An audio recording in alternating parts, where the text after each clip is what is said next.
Iya, shalom. Bagaimana kabarnya hari ini?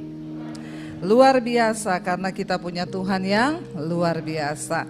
Yuk kita lihat bersama-sama apa hasilnya kalau orang itu hidup di dalam roh. Roma pasal yang ke-8, judul perikopnya di sana hidup oleh roh ya. Iya, hidup oleh roh ayat yang pertama saudara, kita baca secara bergantian. Saya baca ayat 1, saudara 2. Demikianlah sekarang tidak ada penghukuman bagi mereka yang ada di dalam Kristus Yesus. Jangan langsung gini, wih berarti, wah enggak ada penghukuman nih, saya dalam Kristus Yesus. Yang tadi saya sudah bilang, jangan terlalu pede berada dalam Kristus. Orang yang ada dalam Kristus, dia tinggal dalam kebenaran. Yesus bilang, aku pokok anggur yang benar, kamu ranting. Kalau kamu tinggal dalam aku, kamu melakukan firmanku. Jadi yang tidak menjadi pelaku firman, jangan GR, Anda tidak termasuk di dalam sini ya. Demikian sekarang tidak ada penghukuman bagi mereka yang ada di dalam Kristus Yesus. 2, baca sama-sama, 1, 2, 3. Roh yang memberi hidup telah memerdekakan kamu dalam Kristus dari dan hukum maut. Sebab apa yang tidak mungkin dilakukan oleh hukum Taurat karena tidak berdaya oleh daging, telah dilakukan oleh Allah dengan jalan mengutus anaknya sendiri dalam daging yang serupa dengan daging yang dikuasai dosa. Karena dosa, ia telah menjatuhkan hukuman atas dosa di dalam daging. Saudara mengerti ayat ini? Inilah sebabnya kenapa Yesus harus datang ke dunia.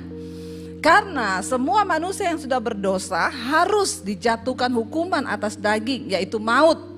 Tetapi karena Allah mengasihi kita dan Dia tahu tidak ada seorang pun yang dapat membayar upah dosa itu maut, mati, binasa. Makanya dikatakan sebab apa yang tidak mungkin dilakukan hukum Taurat karena tak berdaya oleh daging, tidak ada satu manusia pun bisa selamat dengan melakukan hukum Taurat. Mata ganti mata, gigi ganti gigi, orang bersinah harus mati dibunuh. Siapa yang bisa masuk surga? Jadi Alkitab berkata, apa yang tidak mungkin dilakukan hukum Taurat karena tak berdaya oleh daging, telah dilakukan oleh siapa? Allah dengan jalan apa? Mengutus anaknya sendiri dalam daging yang serupa dengan daging yang dikuasai dosa. Karena dosa, ia telah menjatuhkan hukuman atas dosa di dalam daging. Yesus turun ke dalam dunia Tuhan, tapi dia 100% daging. Jadi dia bisa dikuasai dosa, dia bisa melakukan dosa, tapi terbukti Yesus tidak melakukan dosa. Ya, ini yang dimaksud saudara. Ayat yang keempat, baca sama-sama 1, 2, 3. Supaya tuntutan hukum Taurat digenapi di dalam kita yang tetapi, nah ini ya yang ada dalam Kristus ya, kita tidak lagi ada dalam penghukuman. Siapa mereka itu? Ayat yang keempat jelas dikatakan supaya tuntutan hukum Taurat digenapi dalam kita yang tidak hidup apa? Menurut daging, tetapi menurut roh. Ya, kita nggak hidup menurut daging tapi menurut roh, huruf besar Roh Kudus saudara. Ayat yang kelima, sebab mereka yang hidup menurut daging memikirkan hal-hal yang dari daging. Mereka yang hidup menurut roh memikirkan hal-hal yang dari roh. Makanya jangan terlalu banyak mikir daging, rendang, sop iga, ini daging ini saudara. Ya, enggak, bukan itu maksudnya. Nanti kita akan lihat apa itu daging, ya itu juga termasuk. Ya makanya ya kita harus juga menjaga hidup kita. Ya jangan terlalu kedagingan saudara. Termasuk itu juga menjaga makan, itu juga kedagingan. Ya karena jangan terlalu banyak makan, nanti tubuh binasa gara-gara mulut yang tidak bisa ditahan. Ya saya ini lagi menurunkan berat badan. Ya tetapi saya menyadari tubuh saya ini bait Allah, bait Roh Kudus. Jadi saya tuh harus menjaga kesehatan tubuh saya. Memang susah. Yang tadinya biasa makan ya sehari 3 kali apa yang mau dimakan pengen, sekarang semua ndak boleh. Sampai kadang-kadang saya itu kalau hanya melihat, sebenarnya kan hidup mati di tangan Tuhan ya. Tapi ini bagian menguasai daging ya. Puji Tuhan ya, saya berdua sama suami baru turun 6 kilo. Tapi lumayan saudara ya, seneng gitu ya. Rasanya badan, baju longgar, celana longgar. Salah satu cara kita menjaga kedagingan kita. Kalau gak bisa jaga mulut tuh berarti Masih kedagingan. Lalu dikatakan di sana ayat yang kelima, karena keinginan daging itu apa? Adalah perseteruan terhadap ayat yang kelima dulu ya, maaf ya. Sebab mereka yang hidup menurut daging memikirkan hal-hal yang dari daging. Mereka yang hidup menurut roh memikirkan hal-hal yang dari roh. Ayat 6 baca sama-sama. Karena keinginan daging dan hidup dan perhatikan baik-baik, keinginan daging itu maut, tetapi keinginan roh adalah hidup dan damai sejahtera. Jadi orang yang memikirkan roh itu, dia memikirkan hidup di dalam kekekalan dan ada damai sejahtera. Makanya orang yang dipimpin Roh Kudus hidupnya tuh damai terus, katakan. Nggak berantem suami istri, hello. Kalau tiap hari berantem itu berarti dipimpin daging ya, setan. Kerajaan Allah itu bicara tentang kebenaran, damai sejahtera dan sukacita. Orang yang hidup dalam kerajaan Allah sekalipun di bumi itu artinya dia hidup dalam kebenaran, damai sejahtera, sukacita. Tapi orang yang hidup dalam kerajaan neraka walaupun masih di dunia tiap hari itu bikin dosa, marah-marah, gak ada damai. Jadi saudara tidak usah pengen pergi ke sorga dulu untuk merasakan sorga. Karena sorga itu sudah ada di bumi. Yesus bilang datanglah kerajaanmu di bumi seperti di sorga. Artinya apa? Kita bisa mengalami sorga walaupun kita di bumi. Waktu kita hidup dalam kebenaran, ada damai di hidup kita, ada sukacita, itu sudah sorga. Tapi kalau tiap hari hidupmu galau, marah-marah, berantem suami istri, ya itu sudah neraka. Anda belum ke neraka, tapi sudah seperti di dalam rugi enggak? Rugi. Makanya jangan mau. Ciptakan sorga di tengah rumah tanggamu. Hidup dalam damai sejahtera, ndak usah ribut-ribut, ndak usah berantem. Itu sorga. Ya, tapi kalau Anda ribut tiap hari, berantem 3 hari 3 malam gak omongan, itu setan. Makanya tadi saya bilang lihat kanan kirimu, jangan-jangan ada. Nah, itu dia. Ayat yang berikutnya berkata di sana, ya, itu keinginan daging itu maut, tetapi keinginan roh adalah hidup dan damai sejahtera. Lalu ayat yang ke-7 berkata, karena keinginan daging adalah perseteruan terhadap Allah, permusuhan dengan Allah itu daging. Karena ia tidak takluk kepada hukum Allah. Hal ini memang tidak mungkin baginya. Orang-orang yang tidak mau melakukan firman itu hidupnya dipimpin oleh daging. Anda nggak mau lepaskan pengampunan, tetap kepahitan, itu daging. Kenapa? Karena daging tidak mungkin takluk kepada firman Tuhan. Makanya sekarang tolong diukur. Kalau saudara tidak bisa melepaskan pengampunan kepada orang, berarti hidupmu masih dipimpin daging.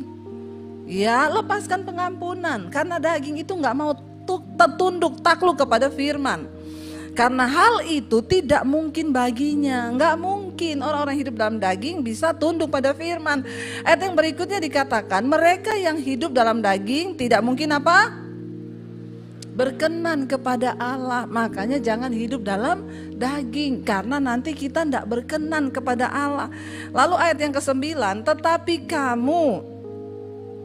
kamu tidak hidup dalam daging, melainkan dalam roh. Jika apa? Jika memang roh Allah diam di dalam kamu.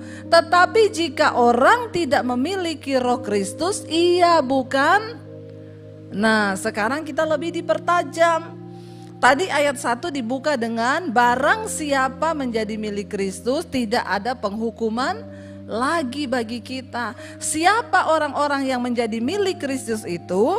Ayat 9, tetapi kamu tidak hidup dalam daging melainkan dalam roh. Jika memang roh Allah itu diam dalam kamu.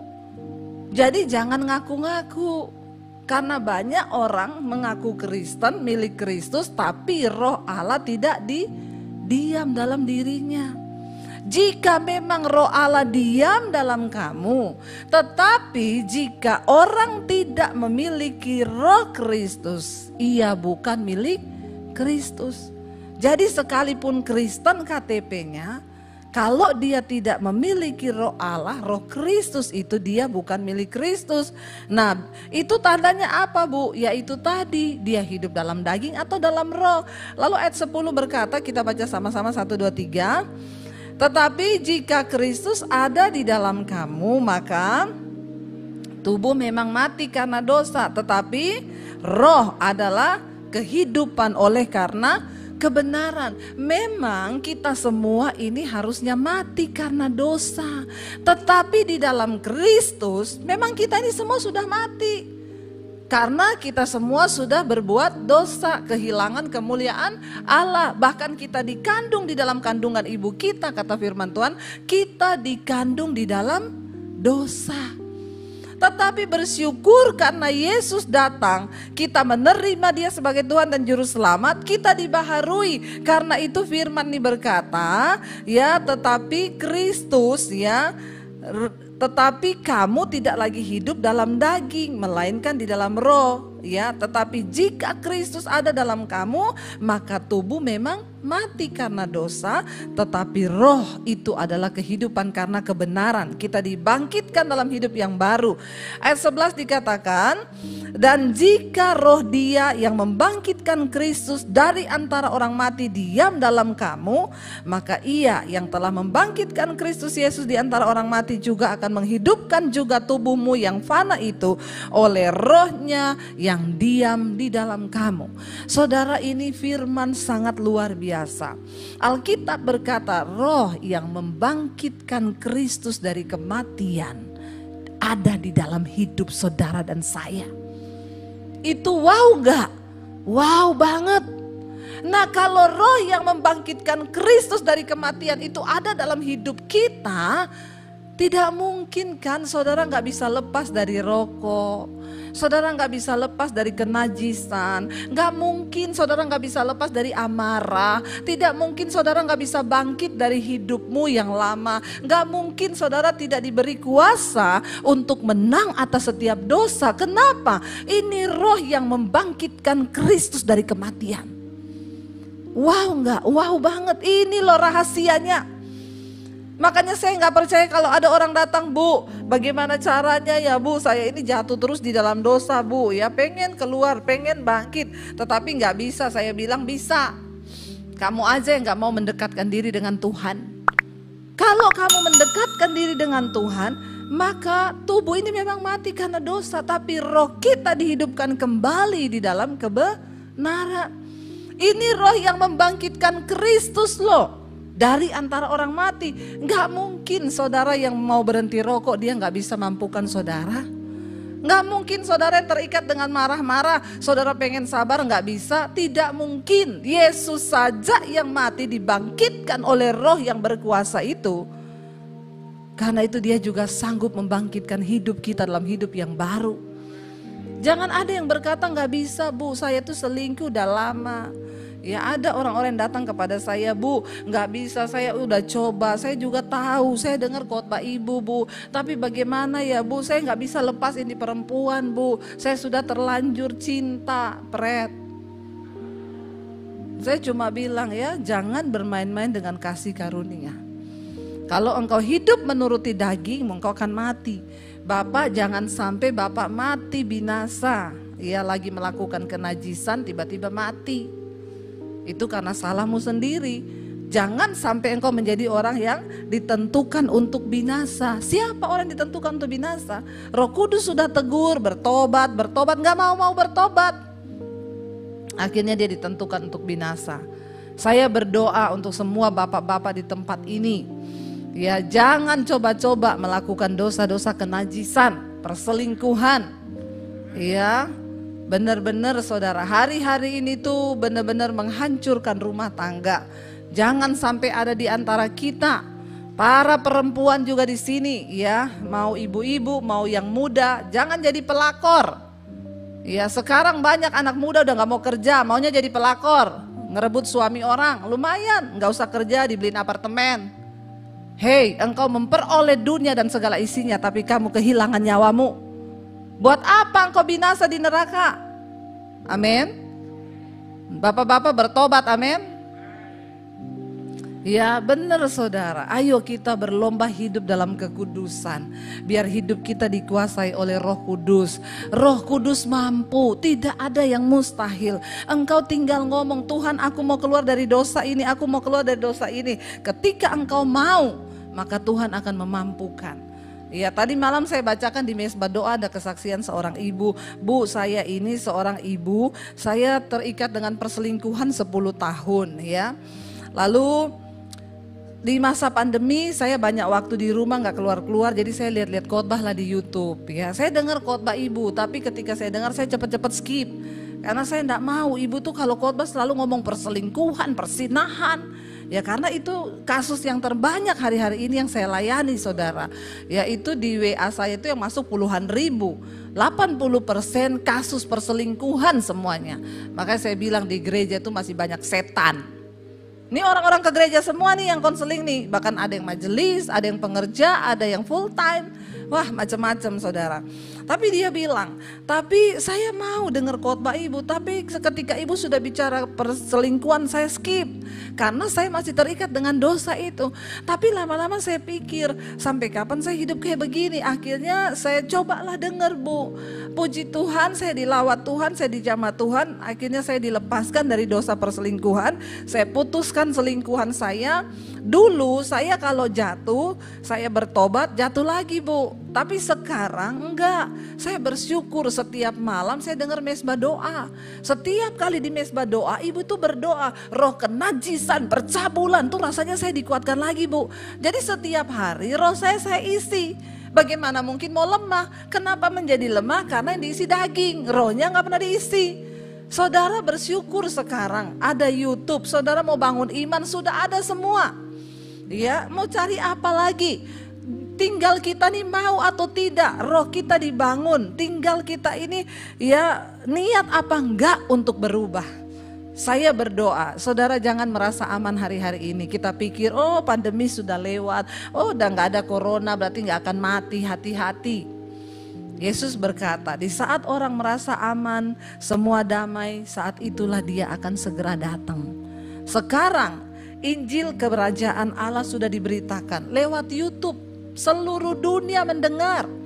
Bahkan saya menerima kesaksian, bu, suami saya tiap hari dengar khotbah ibu loh di YouTube. Padahal dia bule bu, dia pakai Google Translate loh.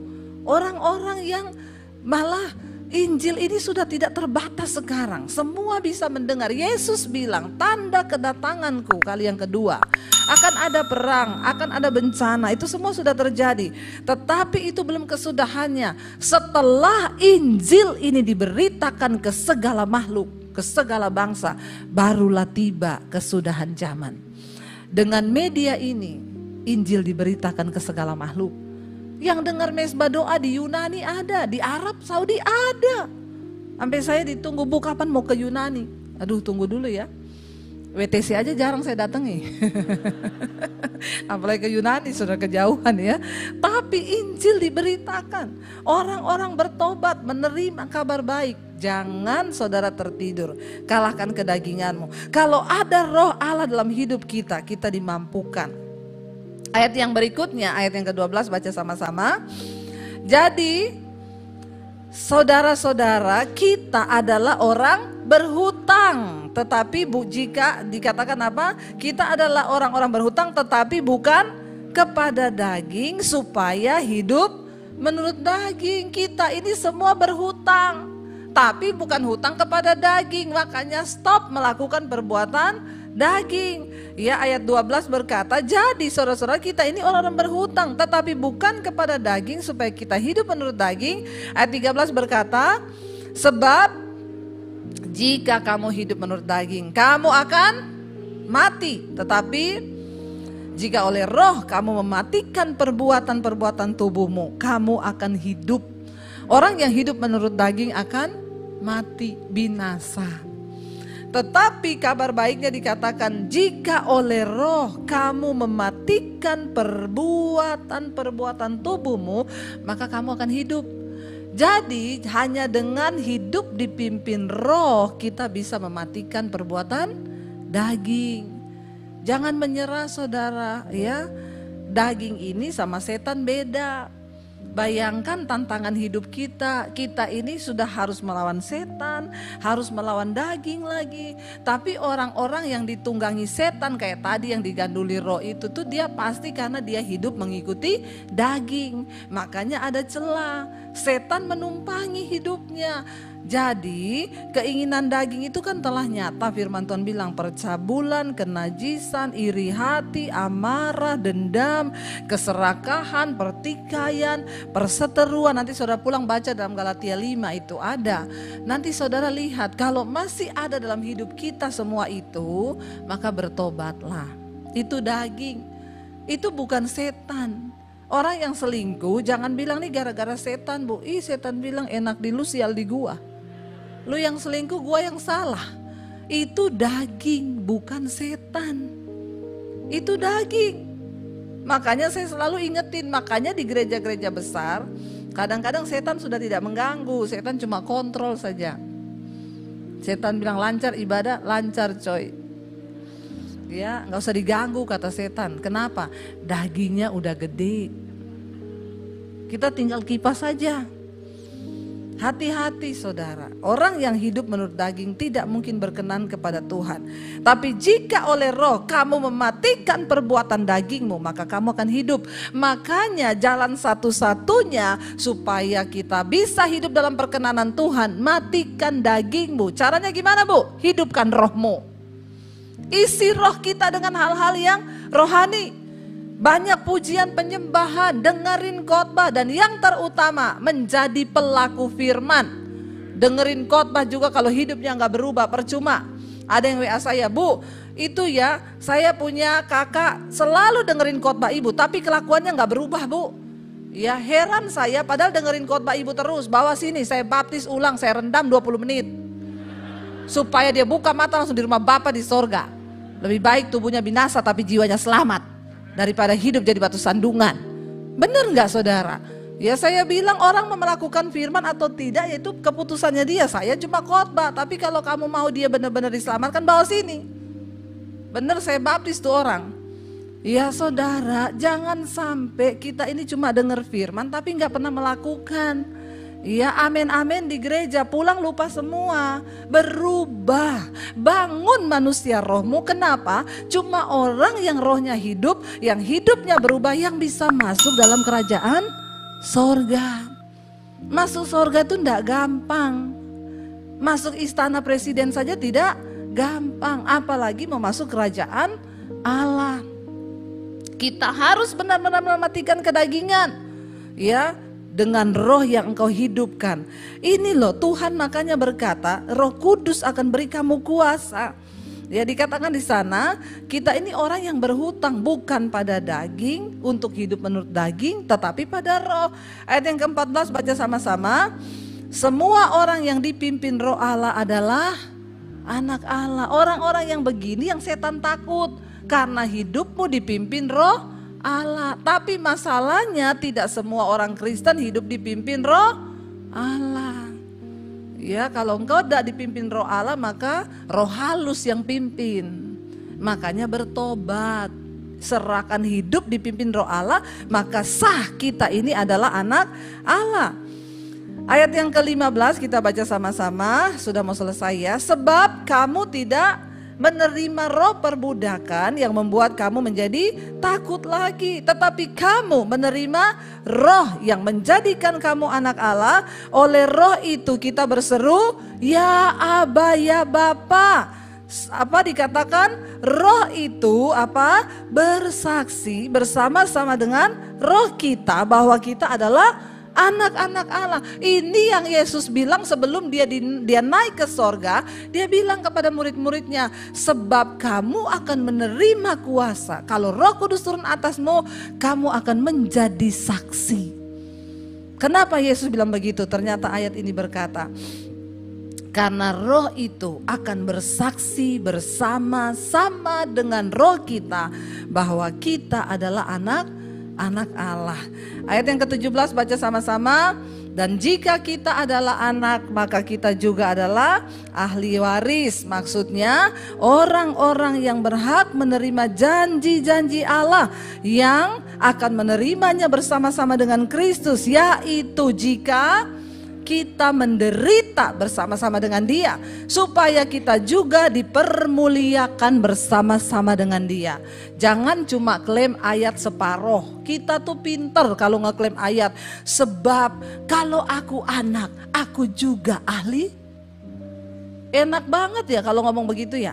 Padahal ayat ini berkata maksudnya, jika engkau anak, maka engkau adalah ahli waris. Ada maksudnya. Maksudnya itu di garis stabilo warna orange. Jangan cuma diklaim ayat atasnya. Tapi maksudnya adalah orang-orang yang berhak menerima janji-janji Allah, yang akan menerimanya bersama dengan siapa? Kristus. Yaitu jika apa? Jika kita menderita bersama-sama dengan Dia, supaya kita juga dipermuliakan bersama-sama dengan Dia. Jadi ada hukum sebab akibat untuk firman Tuhan. Kita nggak mungkin bisa menerima janji-janji Allah, dengan kata lain, kalau kita tidak menderita dengan Dia. Menderita di sini bukan berarti Anda harus miskin, tidak punya duit, bukan itu. Orang kaya menderita banyak nggak ketika dia mau melakukan firman? Banyak. Pengen beli tas LV, Roh Kudus bilang jangan, buat bangun gereja. Menderita enggak? Belum pernah rasa ya? Iya. Saya rasa saudara, saya punya uang, saya bisa beli, sekarang saya diberkati, tapi enggak bisa. Saya menjadi tawanan roh, seringkali menderita. Jadi menderita itu bukan cuma kita miskin gak punya uang. Yang kaya juga waktu mau melakukan keinginan roh menderita. Nah kalau engkau tidak mau menderita, engkau tidak layak menerima janji-janji Tuhan. Matikan kedaginganmu supaya rohmu hidup, baru kita layak masuk dalam kerajaan sorga. Amin. Mari bangkit berdiri bersama.